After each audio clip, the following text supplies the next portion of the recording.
안녕하세요. ESF 임문수 간사입니다. 11월 28일 일용할 양식 본문 말씀은 누가복음 8장 4절에서 15절 말씀입니다. 오늘 말씀은 씨 뿌리는 비유입니다. 이 비유는 마태복음과 마가복음에도 동일하게 기록되어 있으며 예수님께서 직접 뜻을 풀이해 주신 비유이기도 합니다. 예수님께서 해석해 주신 비유를 살펴보자면 고을과 마을을 두루 다니시면서 하나님의 나라를 선포하시며 기쁜 소식을 전하셨을 때의 모습을 떠오르게 합니다. 씨를 뿌리는 자는 말씀을 선포하시는 예수님이며 각각의 땅은 말씀을 듣는 청중들을 말하고 있습니다. 예수님이 다니시는 곳곳마다 수많은 이들이 몰려와 그분을 따랐습니다. 예수님께서는 그들에게 하나님의 나라를 선포하시며 기쁜 소식을 전하였지만 어떤 이들은 길가와 같이 악마가 와서 마음에서 말씀을 빼앗아가서 믿지 못하고 떠나갔고, 어떤 이들은 돌짝밭과 같이 예수님을 인정하고 말씀을 받았지만 말씀의 뿌리가 깊게 내리지 못하였기에 시련에 걸려서 예수님을 만나기 전의 모습으로 돌아갔습니다. 그리고 어떤 이들은 말씀을 듣고 믿고 따랐지만 주변에 믿지 않는 자들과의 삶 가운데서 근심하며 거슬림 없던 옛 생활이 그리워서 그것을 이기지 못하고 결국 믿음의 열매를 맺지 못하였습니다. 하지만 주님께서는 좋은 땅에 떨어져 100배의 결실을 맺는 것과 같이 어떤 이들에겐 말씀이 심기어 신실하게 믿음을 지켜 많은 열매를 맺을 것을 이해하게 하고 계십니다.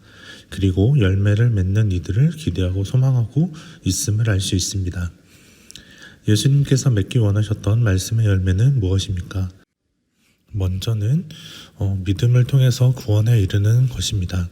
그리고 9장 1절에서 6절에 나와 있듯이 예수님의 가르침을 따라서 복음을 선포하고 병을 고치는 제자들의 모습처럼 불신자들에게 복음을 선포하고 그들에게도 말씀의 씨앗을 심어 또 구원의 열매를 맺도록 하는 것입니다. 이것이 바로 말씀의 열매일 것입니다.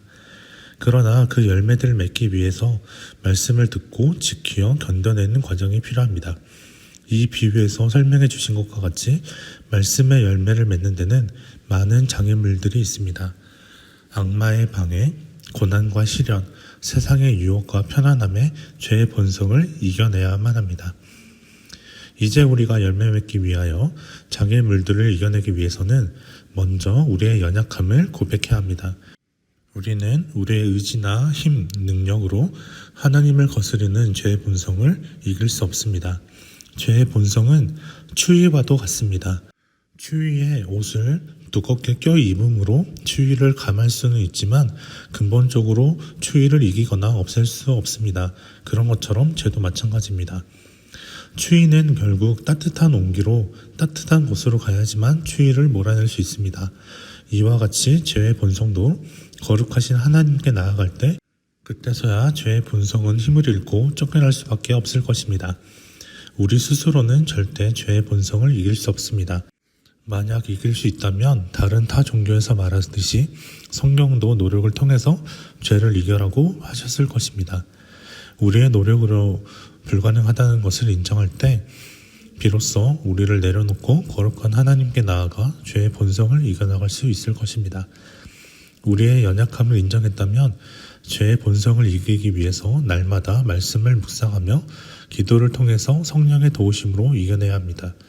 하나님의 말씀을 읽고 묵상하지 않으면 안 됩니다. 씨를 뿌리지 않았는데 열매를 원하는 것과 같이 말씀이 없는데 말씀을 따라 산다는 것은 불가능한 것입니다. 하나님의 능력의 말씀이 매일 우리의 심령 가운데 뿌려지도록 해야 합니다. 뿌려져야 열매도 맺어지게 되는 것입니다.